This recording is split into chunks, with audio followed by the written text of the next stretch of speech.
Boa noite a todos. Meu nome é Roberto. Hoje o tema da nossa exposição é o livre-arbítrio.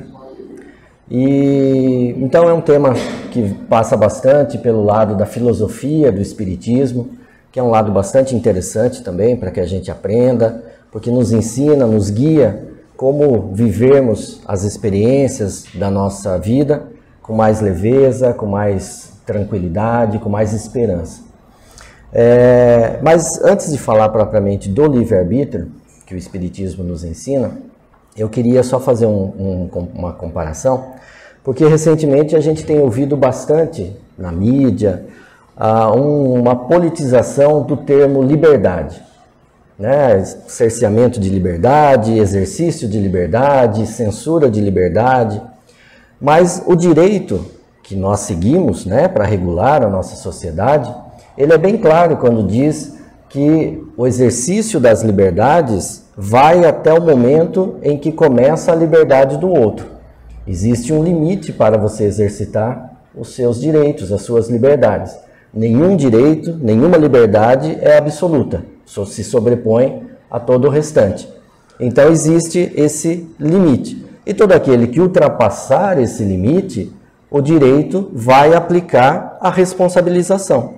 Vai dizer, isso já não é o uso, isso já é o abuso. E o abuso vai decorrer uma responsabilidade para aquele que comete um ato dessa maneira. Então, se o direito, que é essa ciência que foi criada pelos homens para organizar as relações sociais, para colocar ordem na vida do nosso dia a dia, ele é falho, porque é uma ciência humana. E mesmo assim, ele tem esse ensinamento que é bastante valioso. Quem dirá se a gente for comparar com o direito divino, com as leis divinas criadas, imaginadas, colocadas em práticas por Deus para gerenciar todo o universo e tudo aquilo que faz parte do universo. Então, essas leis, que são perfeitas desde o seu nascimento, foram, a sua grande maioria, estudadas, organizadas por Kardec no Livro dos Espíritos. E uma dessas leis é justamente a lei da liberdade. E um pedaço dessa lei de liberdade, porque ela é bem extensa, mas um trecho dessa lei de liberdade fala justamente do livre-arbítrio. Fala dessa questão de você ter a possibilidade de fazer as suas escolhas, porém com a responsabilidade de receber de volta as consequências dessa escolha que você tenha feito. Então, o que seria o livre-arbítrio? É uma lei irrevogável de cada um de nós, de cada espírito. É individual, pertence a cada um de nós. É uma lei, é um direito inalienável que Deus nos concede e que a partir do momento que nos é concedido, não é usurpado, não é retirado por ninguém. Deus respeita o nosso livre-arbítrio, porque nos é dado, inclusive, a opção de não crer em Deus, de não crer em nenhuma divindade, de não crer em nada, de ser um cético total. É o nosso direito. Temos o direito de exercitar essa liberdade. Porém, como eu disse, a cada ato existe a sua consequência. Então, em contrapartida ao livre-arbítrio, ao livre uso das suas escolhas, a gente tem que conhecer as responsabilidades que cada uma dessas escolhas tem para vai nos trazer de consequência. O livre-arbítrio, juntamente com a ideia da reencarnação, é uma ferramenta poderosa que nos encaminha para a nossa evolução.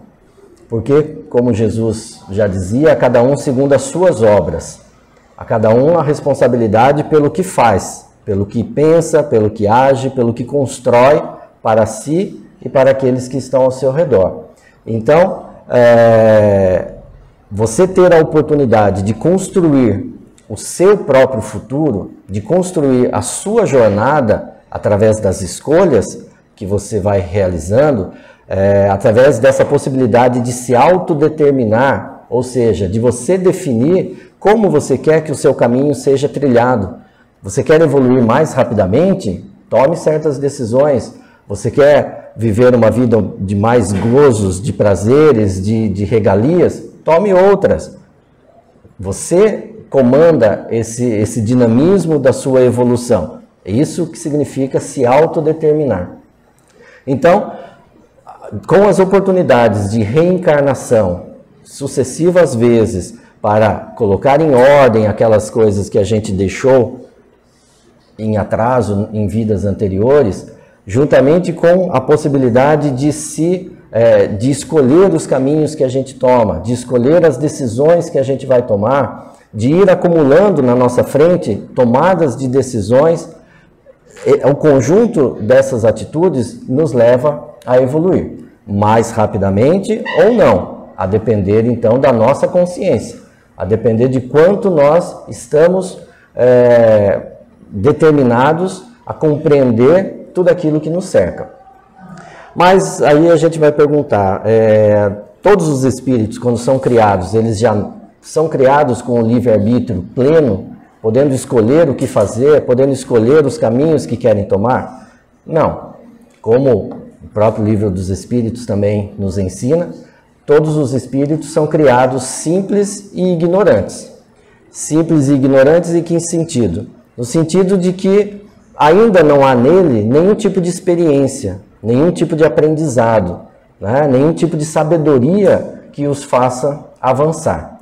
Mas, em comum, todos eles carregam dentro de si uma semente, o germe da divindade, como diz Emmanuel. É como se dentro de cada espírito houvesse a semente de uma árvore frondosa, que, olhando para a semente, é um nada, é um grãozinho de feijão, mas que ali dentro contém tudo aquilo que precisa, se bem regado, se bem cuidado, para se transformar numa árvore que vai dar frutos, que vai dar sombra. Então, esse germe, essa luz que Deus coloca em cada um, em cada espírito que Ele cria, que vai ser a bússola que vai guiar o caminho da evolução de todo o espírito, até o fim dos tempos. Sempre haverá essa bússola para a gente seguir. Porém, no começo, a nossa visão é confusa, essa sementinha, essa pedra preciosa está ali toda escondida debaixo de orgulho, debaixo de uma série de coisas que não a deixam brilhar. E é o nosso trabalho, encarnação após encarnação, que vai fazendo com que essa joia vá se resplandecendo, vá brilhando cada vez mais. E é essa joia, esse brilho, que nos ensina a diferenciação do bem e do mal, do que é o certo e do que é o errado, do que está de acordo com as leis de Deus e o que não está de acordo com as leis de Deus. Todos nós carregamos isso dentro de nós. Os espíritos ensinam a Kardec que popularmente isso é chamado de consciência. É o que nós carregamos e nós chamamos popularmente de consciência. Então, quando somos ainda espíritos ignorantes e nós ainda não temos a noção de interpretar essa mensagem da consciência, a gente vai sendo guiado principalmente pelo instinto, vai sendo guiado pelos espíritos que nos auxiliam na nossa jornada, mas as nossas decisões são sempre baseadas no instinto, pouco baseado na razão, na escolha desse ou daquele caminho. E até esse momento, até esse atual estado da nossa evolução, em que, com toda certeza, a gente já avançou bastante nesse caminho de entender, de saber fazer as nossas escolhas, ainda hoje nós temos espíritos amigos ao nosso redor que nos tutelam, que nos auxiliam em muitas das decisões que a gente toma. Porque é como se ainda nós fôssemos crianças, ainda nós fôssemos pequenininhos, como esses que a Dona Alice amorosamente cuida. Porque é dada a oportunidade para eles de escolher. Quem convive com criança sabe que eles já têm a opção, já têm esse ímpeto de escolha. Eu quero isso, eu quero aquilo. Mas nem sempre aquilo que eles escolhem é o que vai trazer, de fato, algum benefício. E aí o responsável, o tutor, tem que dizer, não, não é uma escolha. Estou te impondo tal situação porque ainda você não soube escolher. Sempre com esse aprendizado.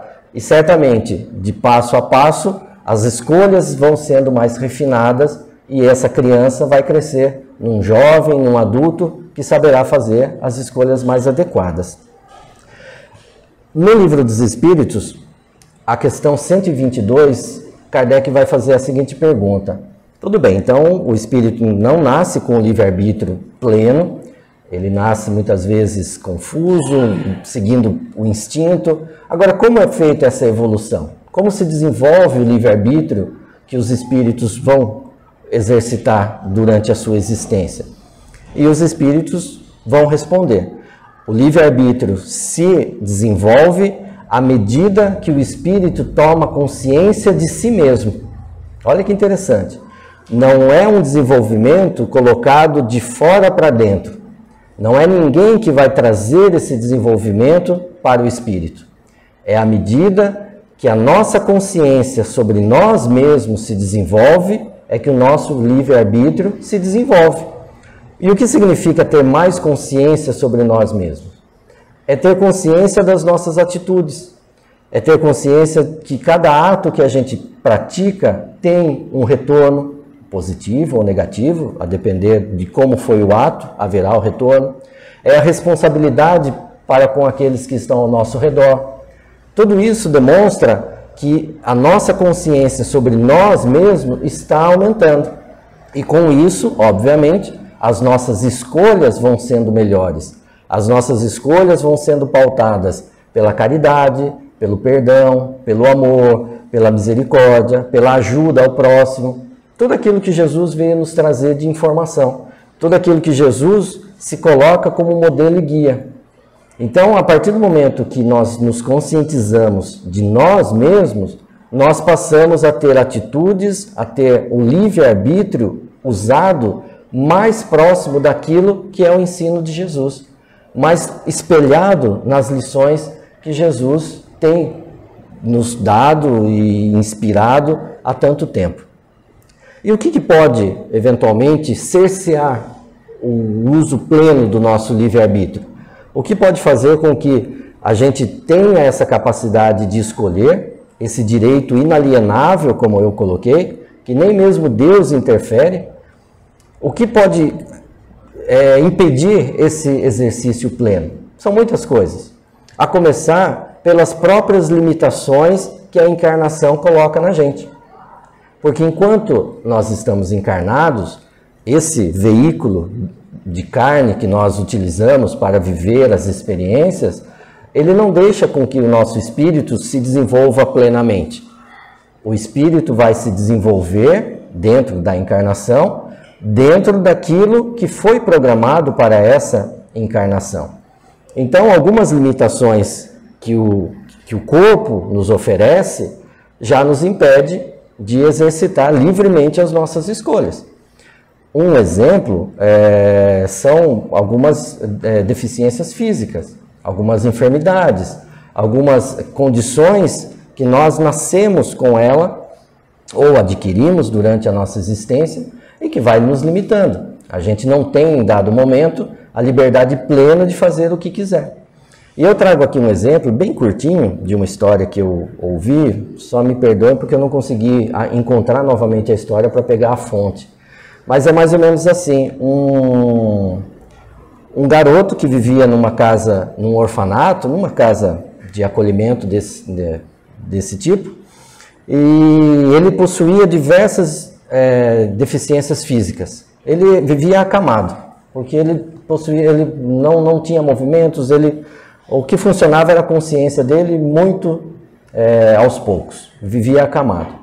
E ele, de repente, deixou de comer, ele não queria mais comer, ele se negava a qualquer tipo de alimentação. Essa casa que acolhia esse garoto era uma casa gerida, dirigida por uma casa espírita, por um centro espírita. Então, em dado momento, reuniram-se lá os médicos e resolveram fazer uma sessão, uma reunião mediúnica para tentar compreender o porquê que ele se recusava a comer, tudo que comia vomitava. Fizeram lá toda a reunião com a presença, não do menino, mas do espírito, né, que é aquele menino, e descobriram que em vidas anteriores, em muitas vidas, aquele espírito sempre foi muito suscetível às dificuldades. A coisa apertava, ele se suicidava. A coisa apertava, se suicidava na próxima. Reencarnava com alguma dificuldade em decorrência daquele suicídio, apertava a situação, ele buscava novamente o suicídio. Até que naquele momento, a programação espiritual para ele foi nascer em um corpo totalmente impossibilitado dele tomar qualquer atitude que o levasse ao suicídio. Ele não poderia se atirar em frente de nenhum carro, se jogar de nenhuma janela, porque ele estava ali. E qual foi a saída que aquele espírito buscou para o suicídio? Deixar de comer. E aí, com base em conversas, em orientações, em demonstrar o quanto aquilo era equivocado, conseguiram convencê-lo do contrário. Mas esse é só um exemplo de como as limitações físicas que nós carregamos são impeditivos para o uso livre das nossas escolhas.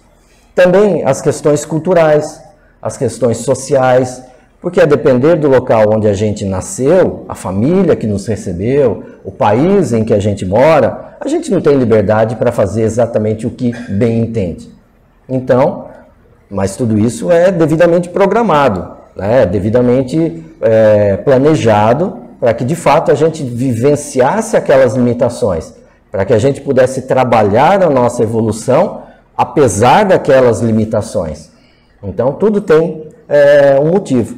E também o que muitas vezes faz com que a gente deixe de lado a escolha consciente, a escolha racional, a escolha amorosa, é o instinto que ainda habita dentro de nós. Porque a gente ainda trabalha num panorama de instinto-razão. Nós ainda não saímos totalmente desse campo, totalmente do instinto. Nós ainda temos atitudes, algumas vontades, alguns desejos, algumas buscas que nós fazemos na nossa vida baseados em valores menos nobres, que são guiados pelos instintos, né? Então, quando a gente deixa que o instinto fale, que a irracionalidade fale mais alto, obviamente a gente está deixando de lado de usufruir do nosso livre-arbítrio. Porém, não há arrastamento irresistível, ou seja, não há tentação que seja irresistível para aquele que de fato queira resistir. Por mais que vontades, desejos, ansiedades existam dentro de nós, se a gente percebe com essa visão do certo e errado, se a gente percebe que não é a melhor atitude a ser tomada, nós temos condições de rejeitar, nós temos condições de resistir usando o nosso livre-arbítrio. Né? Em continuidade nessa questão do livre-arbítrio, existe um termo chamado fatalismo, que também o Espiritismo procura explicar e orientar. E o que seria o fatalismo? O fatalismo, na verdade, é um conjunto de ideias que tentam demonstrar que essa história de livre-arbítrio não é tudo isso, não. Que, na verdade, a vida da gente já é meio que programada, que nós já temos um caminho trilhado, que desde que a gente nasce, a gente já tem um destino totalmente desenhado.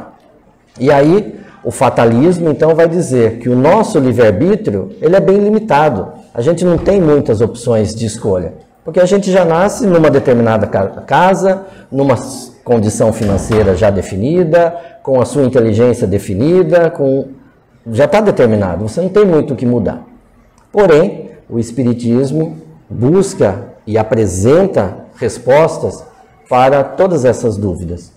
E se a gente crê, se a gente acredita que antes da encarnação nós passamos por um procedimento de programação, de verificação das nossas necessidades, para só então a gente desenhar a história que nós vamos vivenciar na próxima encarnação. Se a gente acredita nisso, por aí a gente já compreende que houve o uso da nossa liberdade. Porque quando a gente estava no plano espiritual e trabalhou pela nossa próxima encarnação e projetou tudo aquilo que a gente precisava viver de dificuldades, projetou tudo aquilo que a gente precisava viver de desafios, nós estamos usando a nossa liberdade de escolha. Porque eu poderia simplesmente dizer, não, eu não quero passar por esse problema, eu quero deixar para uma próxima encarnação. Eu estou optando. Vai atrasar o meu desenvolvimento? Vai, mas é a minha escolha.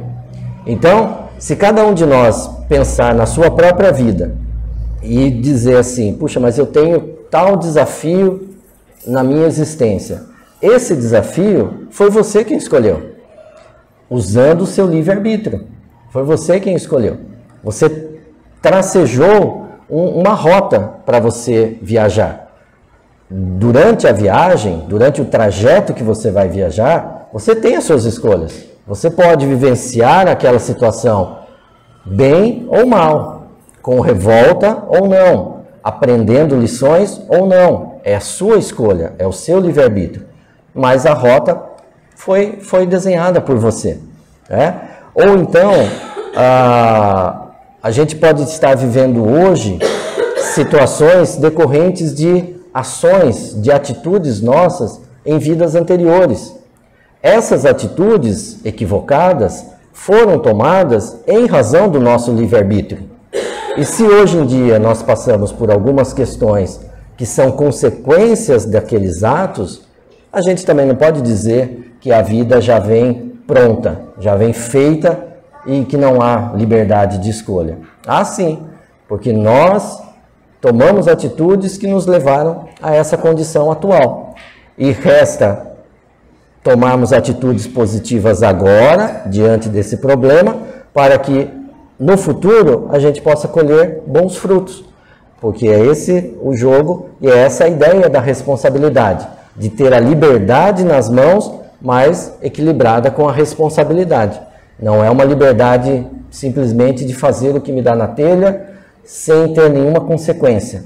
É a responsabilidade de saber que as atitudes têm, sim, as suas consequências. E também existem situações que fogem do controle de qualquer pessoa, né? Uma pandemia, um desastre natural, uma barragem de minério que se rompe e leva centenas de... algumas dezenas de vidas, são situações que fogem um pouco daquilo que cada um individualmente poderia trilhar no caminho. São coisas que acontecem para o aprendizado, para a evolução coletiva, todo aquele que passa pelo problema escolheu estar passando por aquele problema diante de alguma necessidade. Então, de qualquer forma, o que eu quero dizer com esse trecho é que essa ideia de que a nossa vida já vem pronta, ela já vem uma receita pronta e que a gente não tem espaço de modificação, ela não é verdadeira. A gente tem sim como trabalhar, porque as situações difíceis estão em nosso caminho, porque nós escolhemos passar por elas. Nós tivemos a nobreza, nós tivemos o caráter de dizer, eu preciso passar por isso, então pode programar que eu vou passar por isso. E aí, quando a gente reencarna, muitas vezes bate o pavor de se ver diante daquilo. Mas é aí que a questão do autoconhecimento, do se conhecer, da consciência de si mesmo, para se preparar para vivenciar aquilo. Porque a cada problema que a gente resolve, é um problema menos que nós estamos carregando para existências futuras. E só para exemplificar isso que eu estou dizendo, rapidinho, mas eu acho importante dividir isso com vocês. Atualmente, na minha vida, né, uma pessoa muito próxima descobriu um câncer. Uma pessoa jovem, na casa dos 40 anos, de alimentação super saudável, exercício físico em dia, todas aquelas recomendações que os médicos fazem, pelo menos a mim eles fazem. Mais exercício, menos comida, tudo em ordem. e descobri um câncer aos 40 anos. É uma situação, como a gente não está aqui para ficar tentando adivinhar a vida passada de ninguém, mas é uma situação que a gente leva a entender que é como isso que eu acabei de falar. Eu preciso passar por isso, é um desafio que eu vou ter que vivenciar e eu vou vivenciar. Em determinada altura da minha vida, independente de como eu estiver levando, eu vou me encontrar com esse desafio, né? O que eu já fiz até chegar diante do desafio vai me dar forças para que eu possa passar por ele melhor, né? Mas o que eu acho mais interessante desse caso, desse exemplo, e nem é um espírita, a pessoa nem é do espiritismo, né? Não tem tudo isso que a gente tem conversado, não é do conhecimento dela. Mas assim, no grupo da família, todo dia uma foto sorridente, hoje é dia de mais uma quimioterapia, hoje eu vou fazer um procedimento de pôr o catéter, hoje eu vou tirar no catéter, hoje eu vou fazer um exame de sangue porque a médica pediu. Sempre com um sorriso, sempre com disposição, sempre dizendo, vai dar certo. Então, livre-arbítrio é isso, é você ter o problema em sua frente, porque ninguém passa por essa vida sem enfrentar dificuldades. Aquele que imaginou reencarnar para viver uma colônia de férias se equivocou e é muito frustrado, eu acredito, por conta disso, porque as dificuldades surgem, sim. Mas é você estar diante do problema, não questionar, não dizer por quê, porque Deus fez isso comigo, o que é que eu fiz de errado para merecer isso. É olhar o problema que você tracejou durante seu planejamento e dizer, eu vou vivenciá-lo da melhor maneira. Eu vou viver dia após dia da melhor maneira. Sempre sorrindo, sempre tomando as decisões que eu acho que sejam as mais acertadas. Isso é muito subjetivo, porque cada um vai ter uma visão do que seja o mais acertado. Mas se você for sincero com você mesmo e dizer, a decisão que eu tomei estava dentro daquilo que eu acho que é o mais acertado, você sempre vai caminhar corretamente. Porque as coisas acontecem na vida para o nosso aprendizado, mas as nossas atitudes diante dos acontecimentos servem de aprendizado para todos que estão ao nosso redor, encarnados e desencarnados. Então, é um exemplo que eu trouxe aqui, que eu quis compartilhar, porque tem sido um aprendizado para todo mundo que convive com essa pessoa, né? Tem sido assim, porque no começo a gente fica ali com aquele medo até de falar a palavra, né? Falar a palavra câncer, porque tem pessoas que não gostam de usar essa palavra, porque acham que atrai mais negatividade. Mas, sabe, a pessoa fala, é isso, meus exames são assim, eu estou trabalhando nisso, eu vou melhorar, eu vou cuidar. Essa é uma ideia de como você usar o livre-arbítrio, a sua liberdade de escolher os caminhos, sempre buscando o caminho que vá fazer os outros ao redor feliz, com mais amor, com mais perdão, com mais respeito, e a você também, principalmente. Então, desculpa se eu me alonguei, mas era essa a ideia que eu queria passar, de como a gente tem a opção nas nossas mãos, esse presente que Deus nos deu, de trilharmos o nosso caminho.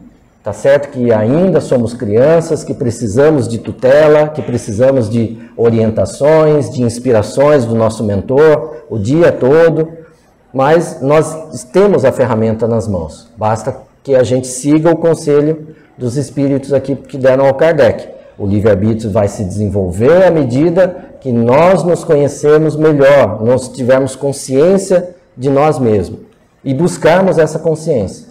Buscarmos o espelho de Jesus em nossas vidas, buscarmos leituras adequadas, aprendizados adequados, tudo isso para que a gente possa crescer, melhorar e usar cada vez melhor as ferramentas que Deus nos deu para que a gente construa a nossa felicidade.